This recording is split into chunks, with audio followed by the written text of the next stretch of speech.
Hey friends, welcome back to Mustard Seed Homesteading. If you're new to my channel, my name is Megan and I'm so glad that you stopped by. What we're going to do today is continue to harvest sweet potatoes out of the green stalks, plus we're going to take a look at most of the raised beds that I had put frost covers over to see how everything's going. So let's get started.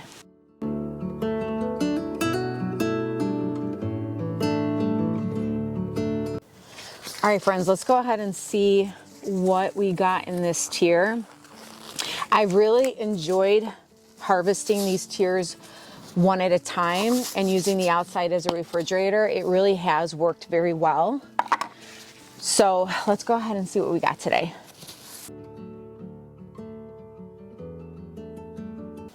Look at that, beautiful sweet potato.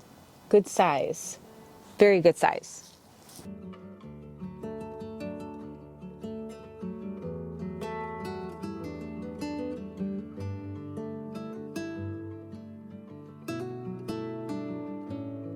There goes those little baby sweet potatoes again. They're cute.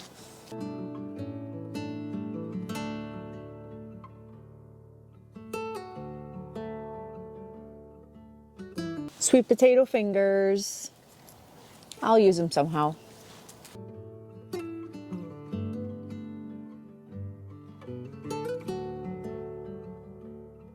Look at that, more sweet potatoes. Baby size, but it's better than nothing. Another baby sweet potato.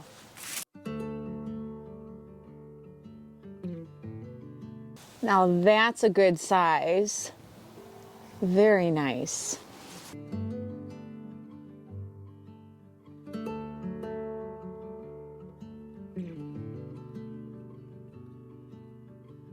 Some pretty decent sized sweet potatoes. Small, but you guys, better than nothing, especially because I started these starts so late. I was really expecting almost nothing with sweet potatoes this last year.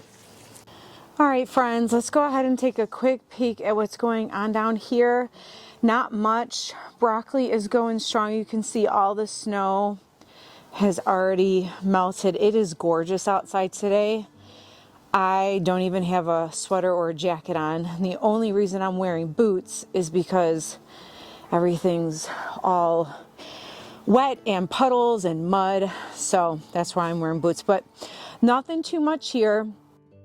Thankfully, the garlic is doing very well. The kale and the broccoli are doing very, very well. In fact, I noticed that some of the kale has grown quite a bit, and I'm pretty sure it's because of all the beautiful water and snow that we've been having, because it did rain a lot also just the other day too. So, but everything's looking really good.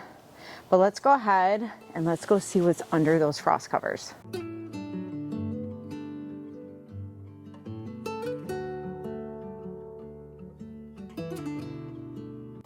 And make sure to stick to the end because I'm going to show you everything that we harvested out of the garden today.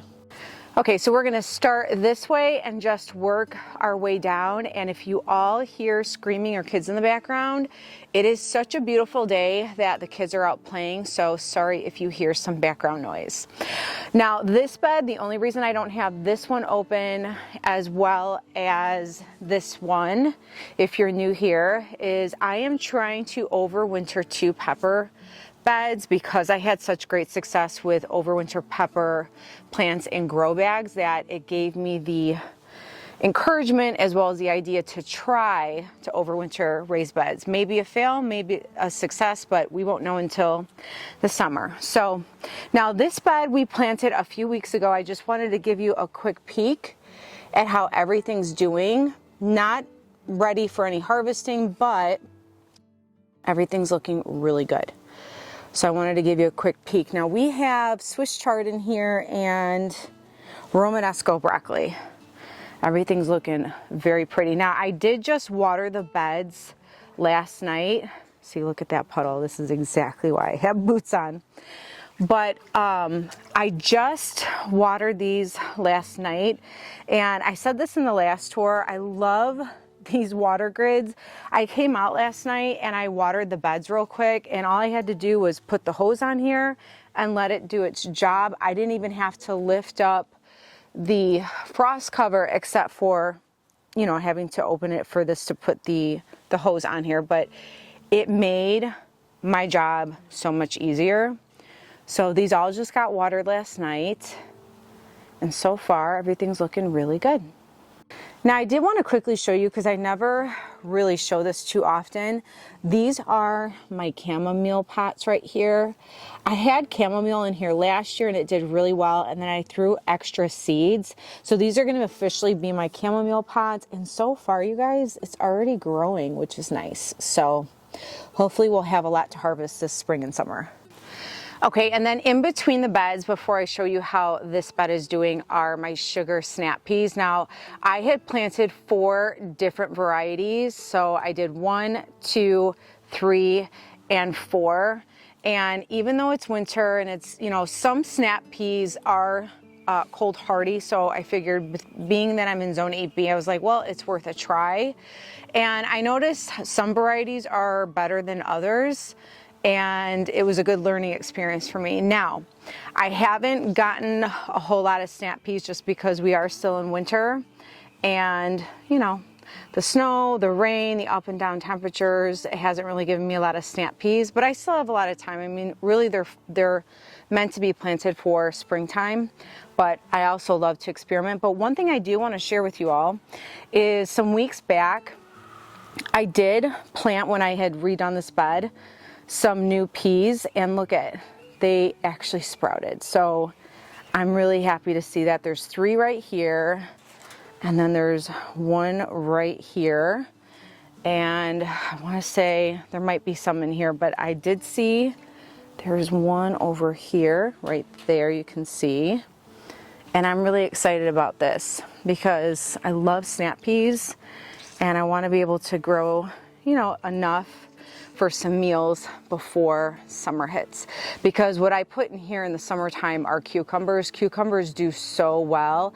Last year this whole trellis was covered and it was gorgeous, and I had really delicious cucumbers, so I'm looking forward to those. And over here are all of the, I want to say these are Bell Star broccoli is mostly what's in here, and everything is looking very beautiful. I watered, as I said, I watered all the beds except for 1 I have to hook. We're missing this piece on one of the beds and I have to hook it up. But so far everything is looking really, really good. Now I do want to come in here. I still need to come in here. I want to put some onions in the corner, some smaller type onions, because I bought some onion seeds that are more of a smaller bulb than a large one, so I can stick them in the corners. Just haven't had a chance to do it yet, but I'm hoping I can soon. All right, now on to the beautiful Swiss chard. They look kind of slim because I've been harvesting those small leaves every week, but I'm gonna go ahead and harvest just a couple of more Swiss chard leaves real quick. Well, something I do want to share with you guys is a lot of these broccoli pieces and some of the stuff that I had planted in here that the squirrels attacked, which, by the way, I did get some new sensors outside. I'll have to show you guys. I think so far so good.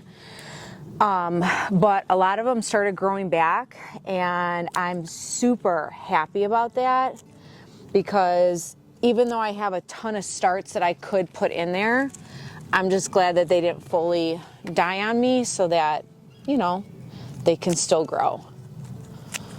Now these pieces are gorgeous. Look at how pretty these are. They're so pretty. You know, you probably could use Swiss chard leaves to make wraps. I just heard something. I'm like looking around. I don't know if it's a squirrel or a bird, because I have all of the beds open to show you guys, and I don't know if they're flying in there or squirrels are going in there. I'm like on high alert.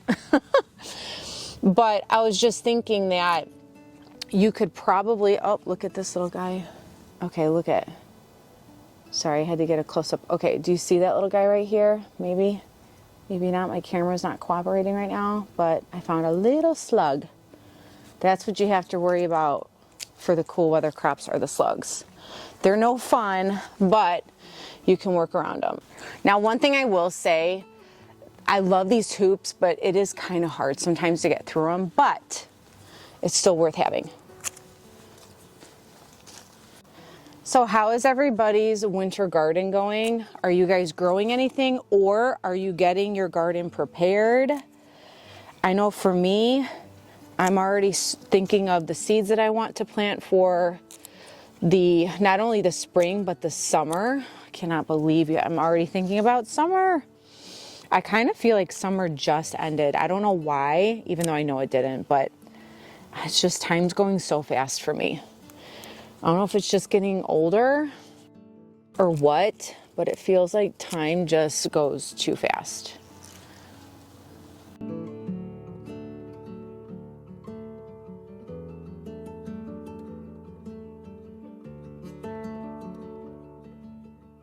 Something I've often wondered is how my ancestors used to garden. Now, I know there are probably books out there that share the old way of gardening, and I'm sure there are families that have kept teaching the next generation.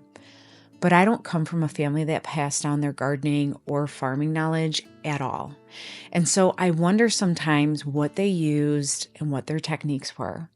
And while I'm very grateful for our modern ways with fertilizers, raised beds, and many other things, sometimes I think to myself that back in those days when they only had a few things and nothing like what we have now to garden, I would just love to know what they did and their reasoning for why they did it. And I would love to just sit and observe them and talk with them. This is where having grandparents and great-grandparents is so precious, because they're the ones that have such precious knowledge of the old original ways.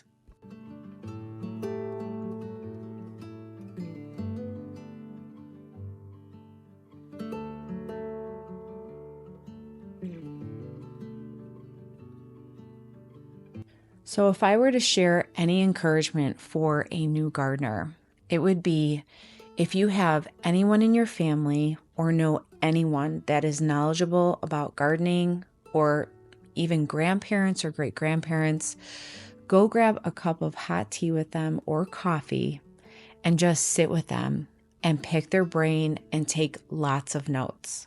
One day you're going to be grateful that you did. Plus, you're spending valuable time with them, which is absolutely priceless.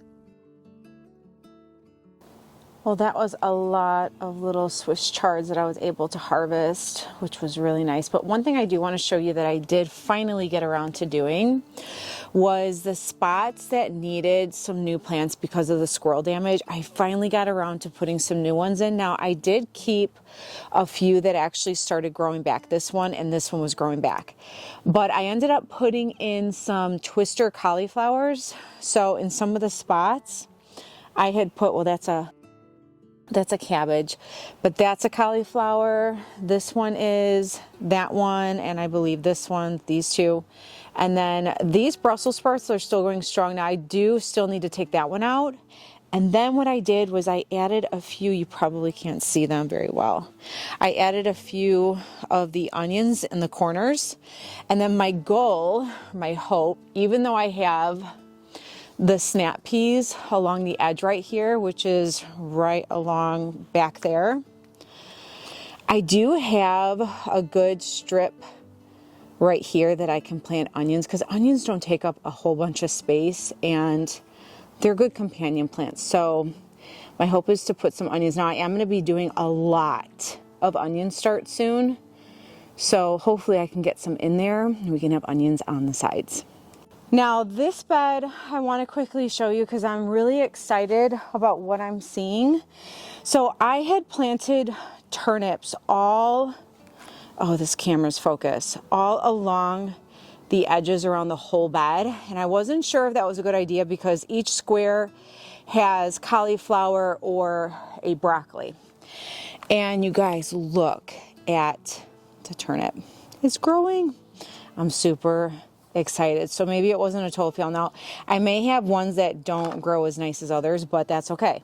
It's my first time ever growing turnips, so I'm pretty happy to see that they're actually growing. You can see they're just growing in there. So, and then the broccoli, everything's doing really good in here. So hopefully within a couple weeks, you guys, stuff will start developing so we can go ahead and harvest a few things. I'm really liking this cauliflower. I've always had a hard time germinating the snowball cauliflower, so I'm venturing out into different types of or different varieties of cauliflowers, I mean. And so far, the ones that I've gotten are doing really good. Like, look how beautiful that one is. And then especially the ones that are back there, those are doing really good too, and they're not even covered. So far this bed is doing amazing still, but the turnips are definitely coming in. So I just wanted to show you all. Now let's take a peek at the Brussels sprouts. So these are doing so good, you guys.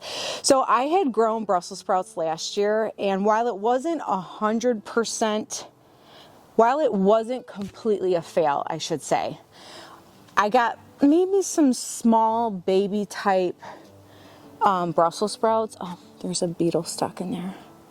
Do you see him? Yeah, he's moving around in there. I gotta get him out. He's probably stuck. Anyways, last year they really weren't that successful. So what I did, there was like little baby ones. So I took off the baby ones and I cooked them up, and they were actually very delicious. But what I ended up doing was I let the Brussels sprouts flower and I collected the seed. And some of these are the seed that I collected. Some of them are seed that I purchased. But everything's looking really good. And my hope is that because I saved some seed from my climate from when it grew last year, my hope is that it'll do much better this year. Maybe me planting it at a different time is going to help. Maybe it's the seeds. I don't know. But either way, I'm just hoping I get some Brussels sprouts, you guys. And then the onions on the corners are doing really good too. I noticed a lot of them have been growing a lot more and gotten thicker. So that makes me really happy too. So this is all Brussels sprouts and onions. And so far, everything's looking really good.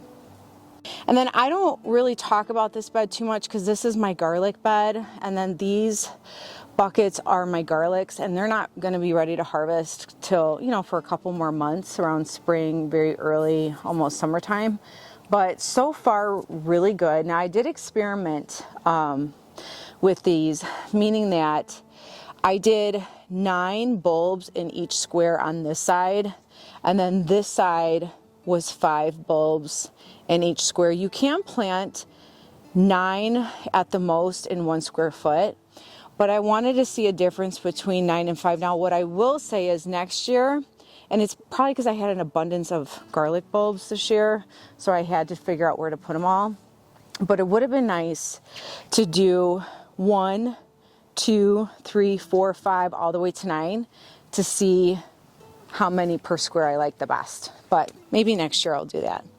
And then the buckets are doing really well too. The small ones I did 3 per bucket, and the larger ones I did 5 per bucket. And so far, I think every one of them germinated. There might be a few that didn't. I know the GREENSTALK, there was a few that didn't germinate, but most of them did. So far, everything's looking beautiful. And then this bed is all of the rapini raw broccoli and the kale. And then I want to say these are, I forgot what broccolis these are. These are the bell stars. So these are the bell stars. And then that was that one that went bad. So I just pulled that out. But I do need to water this bed. This is the only one that's not connected right here. So I still need to water this one. But you guys remember those kales that they ate? I don't know if you've seen the videos prior, but the squirrels ate these. They ate those and they ate these, and look at, they're growing. So I cannot wait for those to grow taller because I love kale leaves. But now let's go take a look back here. I did want to show you, so I'm testing, I should say, by I put a red Russian kale start in here the other day. I finally got around to getting one of those bad boys right here. And then there's one right there. I don't know if you can see it, it's pretty far, but anyways. So far, I think those are doing their job keeping the squirrels away. But this is my tester before I fill up the rest of these buckets again, and some of these large bags and those 2 pallets, and then some spotty ones in here that the squirrels just decimated as soon as I planted them a couple months ago. So we're gonna see if they don't touch this for the next week. I'm gonna go ahead and I'm gonna venture out and I'm gonna finally put some new starts in the empty spots. What I did wanna show you is some of the kale that they did eat. Look at, they're trying to grow. They're trying to grow right there. So I'm probably still gonna pull them out. It just depends because I do have a ton of starts. But like I said before, if a rodent or a squirrel eats your start, don't assume right away that it won't grow back, because sometimes it does. And then back here, everything's looking really good. I am happy to see that even though we had some snow and some really cold temps, that this cauliflower, being that it's not covered, that it's still doing very well. I'm probably more than likely gonna put some cauliflower, probably the same variety of these, in these 3 bags, and a lot of them back here, just because even though I feel confident with this new sensor right here with the squirrels, I still want to be even safer because it seems like they don't like the cauliflower and the rapini rod plants. So, but everything's looking really good. I'm hoping to get a lot of cabbages in these large bags. I think they would do really well in there with the room from how large the bag is. This is still going strong. This I'm really happy to see that that's going really strong, but I'm probably gonna get another plant or another start from Azure just to have as backup. And then lavender is going very strong too, which I'm very happy to see. But all the rapini rob is doing very well. So no shoots yet, even though there's little ones right here that I'm ready to harvest yet, but I'm hoping very soon. So everything's going very well considering that we are in the winter time. I do think that having them open like this is obviously a lot slower. You're not going to get as much to harvest versus having, you know, frost covers over your beds. Having the frost covers has been obviously really nice because I've been able to harvest something every week. But, you know, because I am the way that I am, I still want to try and grow as much as I can in the space that I have. And this is what I have back here, and so I'm going to try to grow as much as I can. All right, friends, let's go ahead and see what we harvested today. So, looks like we got some sweet potatoes. I'm so excited. I know they look all dirty, full of dirt. I haven't cleaned them off yet, but you guys, I'm just really liking harvesting 1 tier at a time in my GREENSTALK and keeping the outside as a refrigerator. Even though the temperatures have fluctuated where I live in zone 8B, I've just really enjoyed this. So I'm really happy that we got some sweet potatoes. Again, considering that I planted them so incredibly late. I'm surprised I even got any, but I am about to go start some sweet potato slips with 3 different varieties so that I can really get a good head start this year and get a large harvest of sweet potatoes. That's my hope and that's my goal. So these are looking really good. And look at the Swiss chard. I'm so happy. And I know I could let the Swiss chard grow really large and really big, but you know what?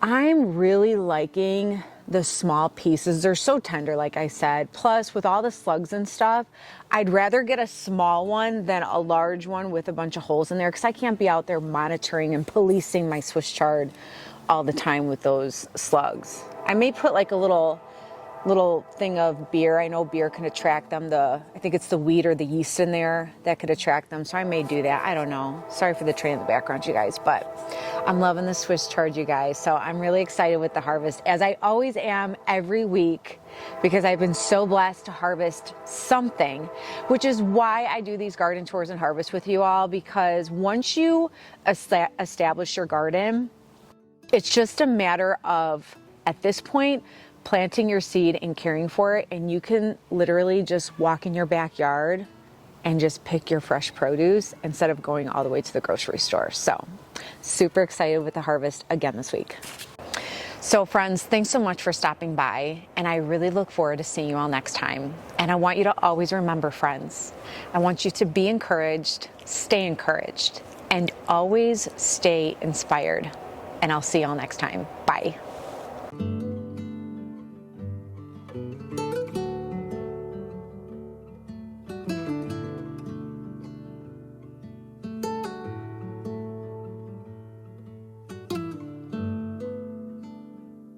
Always test your stuff.